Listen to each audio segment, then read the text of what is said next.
decía quemarropa, pero venga. No, vamos, eso no. Usted habla nada más lo que usted tiene ahí, no, simple, no más semana. Lo que usted realmente habló, simple. Bueno, Diga que más ropa, no es una que más ropa, pero, usted ha aprovechado ahora los pero escenarios. ahora yo no desperdicio nada, varón. Ahora, No, aquí yo no desperdicio nada, no. con razón López dura 3 segundos aquí. Y tú dices que López está corriendo. López está corriendo. Yo hablo con López, porque se supone que López no tiene terror al estudio, es un hombre capicúa. López no está interesado. Es cuarto bate, él batea toda la bola. No lo veo como cuarto bate, ¿no? Ya no, bajó de cuarto a. Sí, no, ya está como un octavo, noveno bate. No juegue. Sí, está como octavo, noveno. Que López está a ese nivel, no puede ser que López esté a ese nivel. Sí, ya no está como cuarto bate. Yo lo visualizo como cuarto bate porque yo lo veo ahora mismo en un tema de una especie de unidad, por cierto. Ajá. Pero una unidad en la cual él se identifica más en estos últimos tiempos, el poder de la iglesia y la delegación del poder y esa investidura que dejaron. Ayer estábamos hablando de ese tema, él decía, como que a él le gusta las iglesias que irradian ese poder dentro de la iglesia a base de muchos testimonios y mucha parafernalia. Pero decía, y él me decía, pero hay mucho poder, mucho movimiento carismático, pero no predican de la palabra. Comienza a predicar, voy a predicar, y ni arranca ni termina, nada más es rapapapá, y nada más eso que se basa el culto entero, y se termina, y ya terminamos, y ya predicamos, y ya enseñamos. ¿Y qué es lo que se aprende allí, varón? Y esos son la vieja guardia, los rabacucos, de que entran con poder y terminan con poder.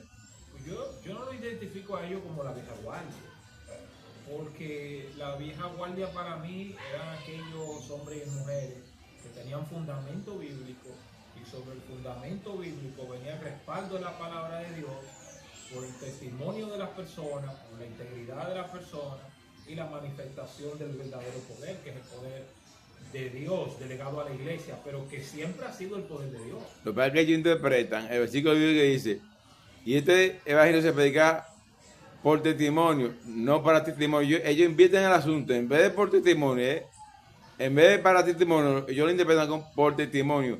Y el culto entero se lo basan dando un testimonio en el mensaje, y todo el mundo participa y nunca hablan de la palabra. ¿Qué te crees de eso? Tanto el hecho de que no se está hablando de la palabra, que es un error garrafal, también está el hecho de la doctrina, de la enseñanza. El conocimiento bíblico es importante, pero tenemos que entender que como iglesia debemos desarrollar tanto la parte ministerial como la parte del desenvolvimiento de la iglesia como tal en la tierra. Es decir, la iglesia tiene un papel doble. Y como compartía con el hermano López en una ocasión, muchas iglesias se están descuidando en esta parte. ¿Cómo es eso de un papel doble? Me refiero al plano horizontal, el trabajo misionero, el trabajo de la obra, el trabajo espiritual, pero también el trabajo en el orden social, lo que representamos en la tierra. Ese trabajo no se está visualizando. Eso lo están haciendo nomás los famosos capellanes, congregaciones católicas, que están trabajando por esa línea. Pero ya los cristianos clásicos evangélicos no están trabajando ahí, ¿no? A mi opinión eso es un error. Y no tan solo los capellanes han trabajado esa parte. También vemos el tema de los mormones por su parte. Sí. Trabajan y hacen obra social. Los católicos también trabajan obra social, que es importante. Y eso deja mucho de qué decir de nuestras estructuras y cómo crecen. La manera como crecen, la manera como se desarrollan, parece ser que es muy carente. Y esas carencias se van reflejando en términos sociales y también en términos económicos. Bueno, parece ser que ese ámbito la iglesia no lo está explotando. No sé si por falta de recursos o por falta de dedicación a trabajar en ese ámbito. Pero lo que yo mayormente he visto que trabajan en ese campo son como los católicos y como dije los mormones, esa gente, pero los evangélicos per se como que no trabajan mucho ese punto, no sé por Si qué. te pones a analizar el contexto social, la preparación intelectual y académica, te vas a dar cuenta que sigue el mismo patrón. De manera que el mismo patrón repetitivo, entiendo yo que no es por el hecho de per se ser católico o ser evangélico, sino que es un tema de educación, es un tema de formación. Ajá.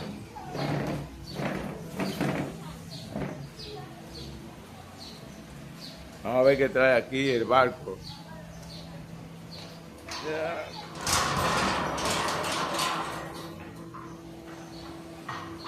Bueno, veo que ahí el mayor está manejando, varón. Imagínense. Ay, ay, ay, ay, ay. Pues entonces, como usted me decía, el tema, que hubo un... El problema no es, yo no creo que el problema sea estrictamente económico.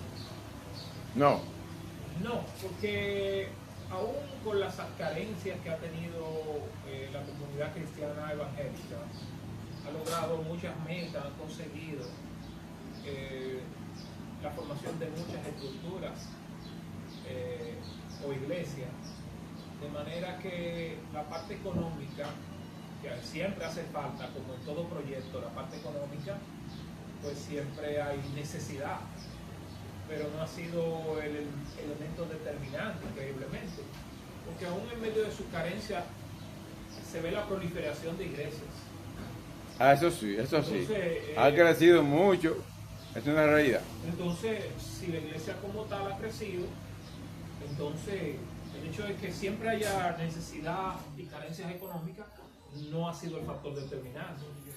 Yo creo que ha sido el factor de educación, el factor de enfoque bíblico por la parte económica. Y entonces, la parte que me decía este varón sobre el servicio, que no aplican esa práctica de como los capellanes que dan servicio. Eso incide en que ese grupo cristiano no tiene asistencia del gobierno, porque eso es con recursos. Naturalmente, si una estructura llamada iglesia está bien organizada, está bien constituida, pues va a tener socialmente las probabilidades que socialmente han tenido otras instituciones. Y aquí viene el término de desenvolvimiento y el manejo económico y el nivel profesional del individuo o del ministro que esté a cargo de una obra o servicio.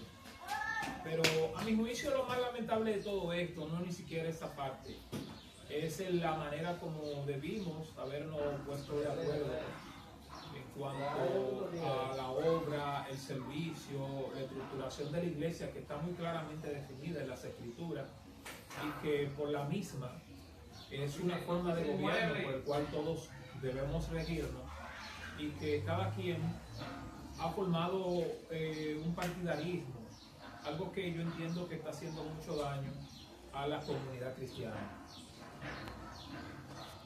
Bien. Entonces, ¿usted cree que realmente ese ha sido el papel que ha hecho daño a la corriente nuestra, en este caso las pentecostales? Ese ha sido uno de los elementos que entiendo yo que más ha afectado. Hoy analizaba yo sobre las escrituras y en ese análisis de las escrituras llegué a la convicción de que cuando la iglesia primitiva tenía sus problemas, sus situaciones, ellos tenían la manera de cómo resolver esas situaciones y problemas, con tal de que no se dividiera la iglesia.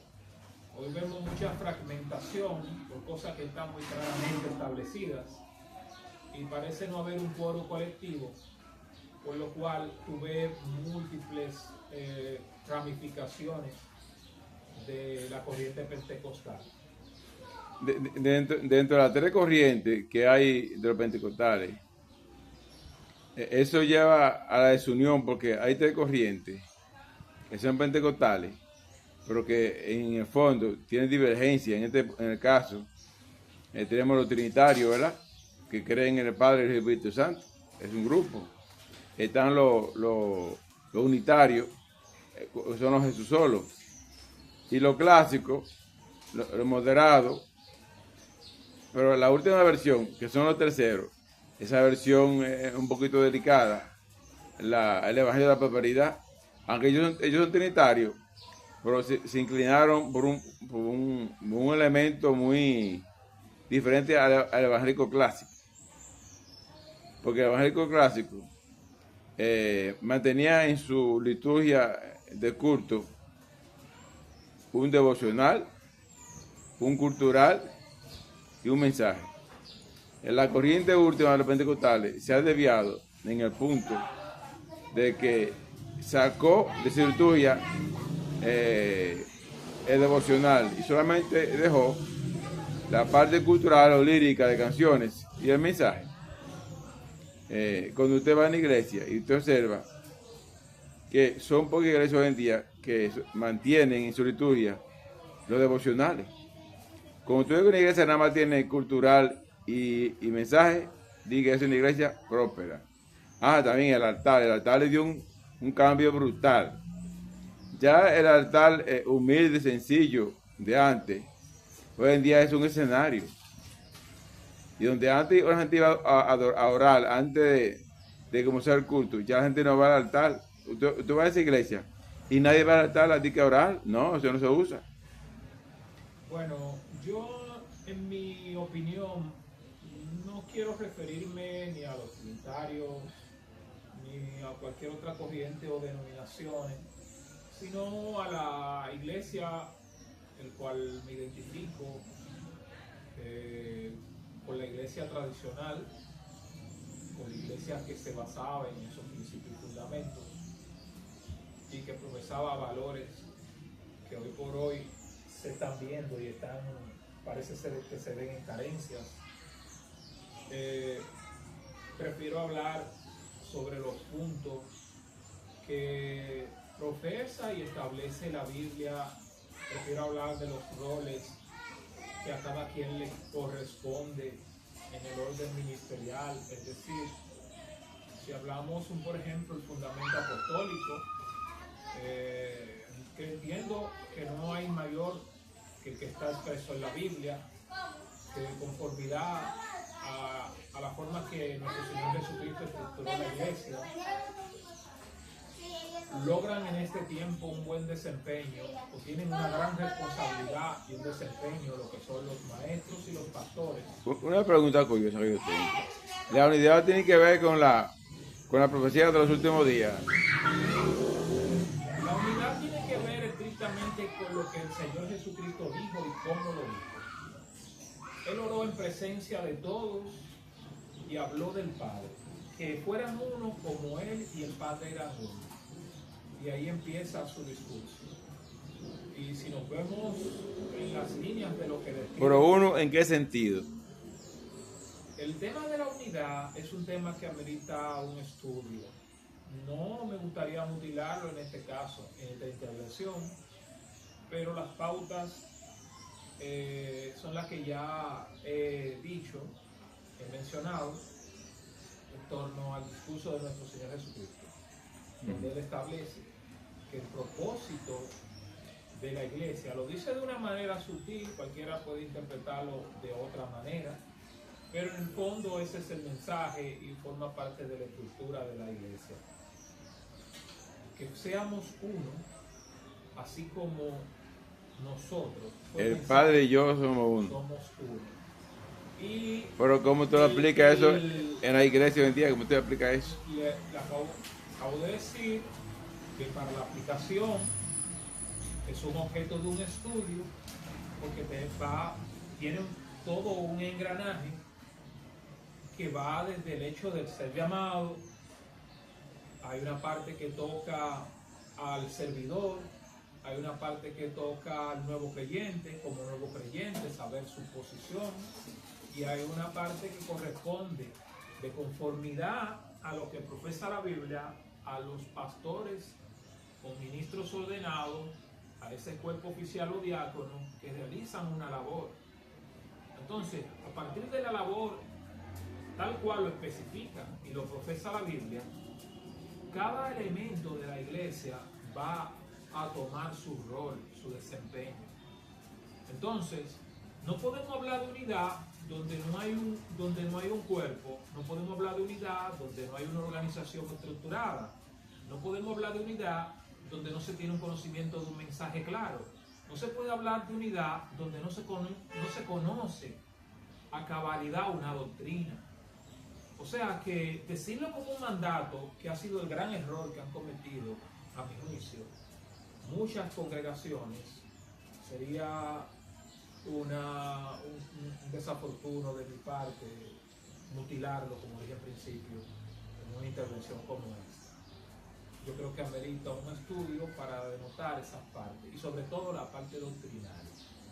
Porque tú no puedes ser uno con alguien si tú no compartes la misma doctrina. Por eso me limité a no hablar de unitario, porque el unitario es unitario, tiene su fe de conformidad a su creencia, el cual, como no comulgo, tampoco tengo nada. O sea, tú quieres decir que en la corriente pentecostal es diferente, no pueden comulgar uno con otra porque quieren cosas diferentes. No es que yo no quiero, es que no comulga, es que dos, como lo establece la Biblia, que no piensan iguales no pueden caminar juntos. Entonces, estamos grabando.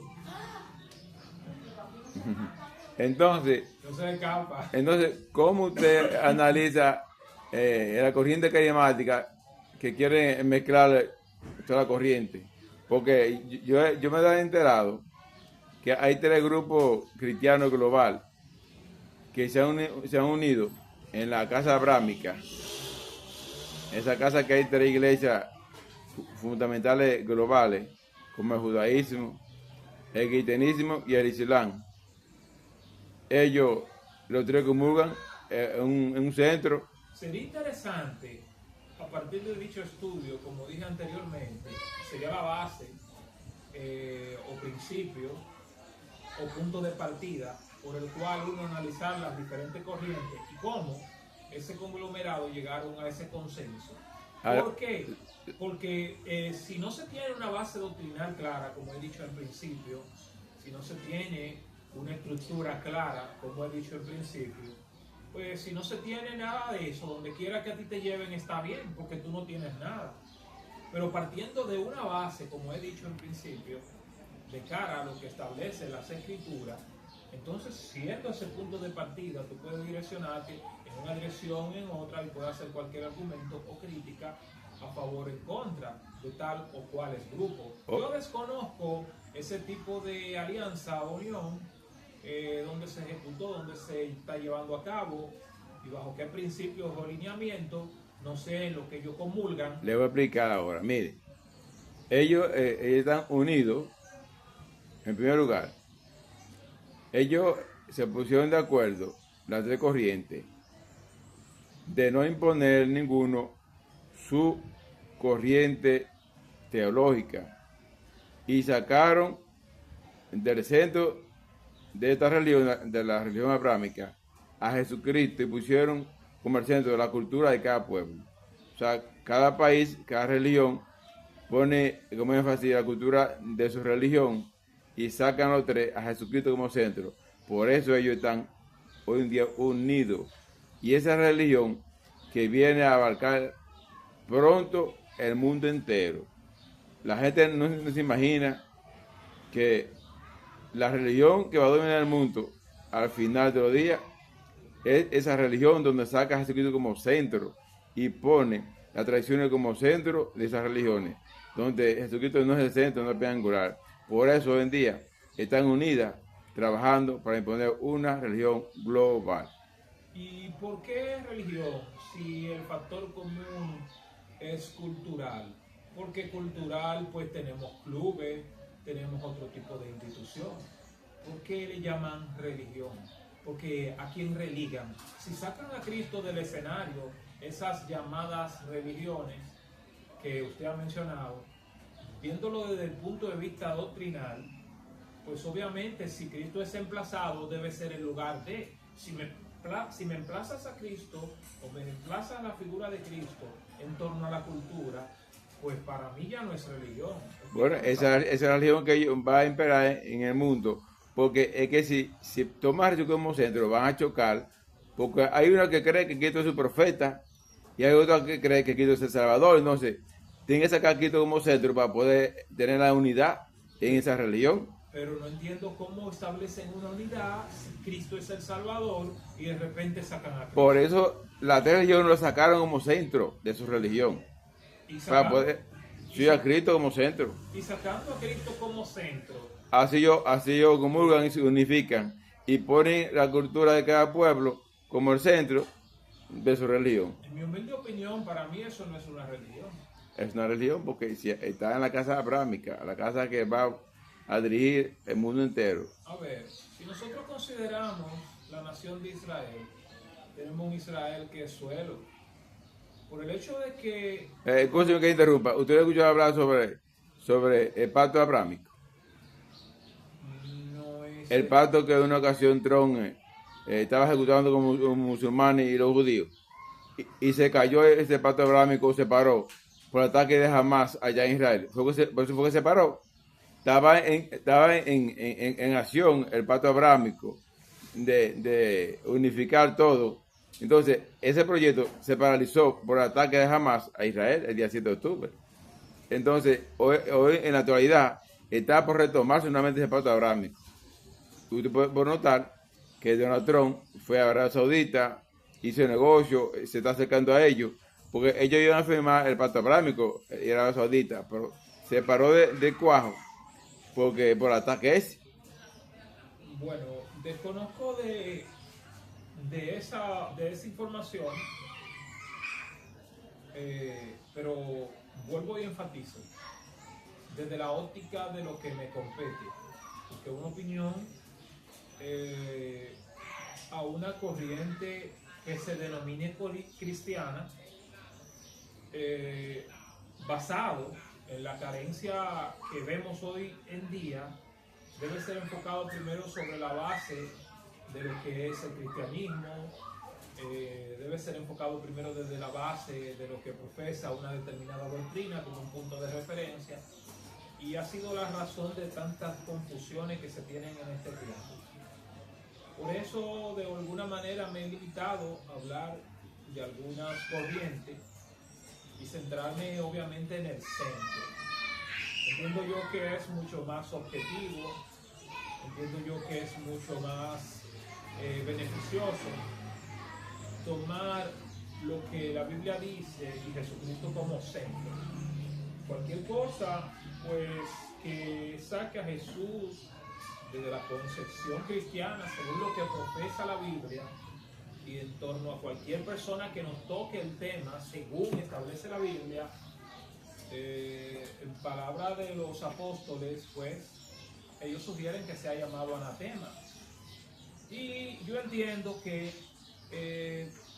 desperdiciar el tiempo en hablar sobre algún anatema o cualquier variante es una pérdida de tiempo, cuando los valores, los principios morales, el conocimiento para que las personas lleguen a la luz del Evangelio y alcancen la salvación de la alma, pues lleguen a su finalidad,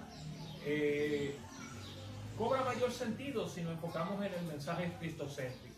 Oiga, ¿qué es lo que pasa, varón? Lo que pasa es que esta va a ser la religión que va a tomar como referencia al anticristo, y todo aquel que no se meta a esa religión tendrá problemas con el sistema que va a establecer el anticristo. Esa va a ser la religión del anticristo. Esa es la plataforma que va a encontrar él para poder montarse en la ola de la religión y tomar como referencia a la religión, y a través de ella que va a impulsar toda esa presión global en todas las religiones que existan aquí, que no quisieron unirse a ellos. Es por eso que el anticristo va a encontrar una plataforma hecha completa en cuanto a lo político, lo religioso, económico. Eso va a estar ready cuando él salga. Entonces, esa es la única forma de poder unificar esas tres corrientes de religiones mundiales, como la judía, musulmán y católica. Eso es la única forma poniendo la cultura como centro y sacando a Cristo, porque Cristo choca. Los judíos chocan con los musulmanes y con los cristianos.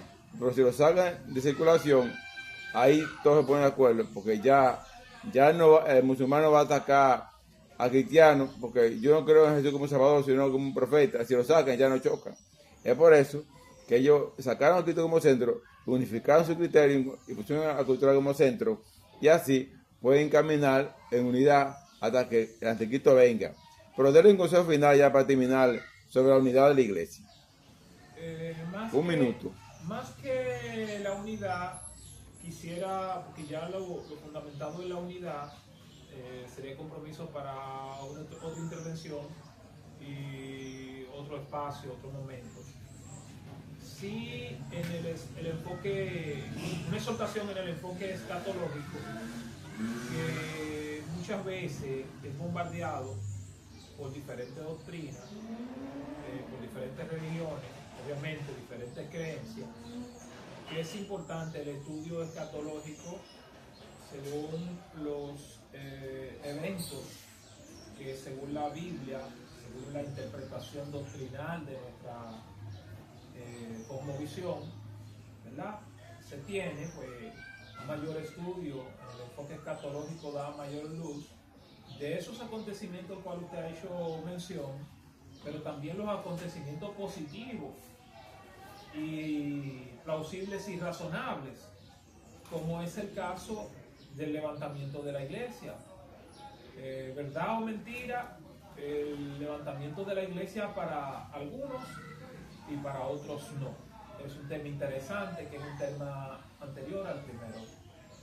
Entonces, así que a los seguidores del canal, suscríbanse al canal y denle un like, y así nos podemos notar que el tema lo ha interesado. Usted se suscribe, ¿verdad? Y usted ve el video y nos dice realmente si le interesó. Dios le bendiga y Dios le guarde.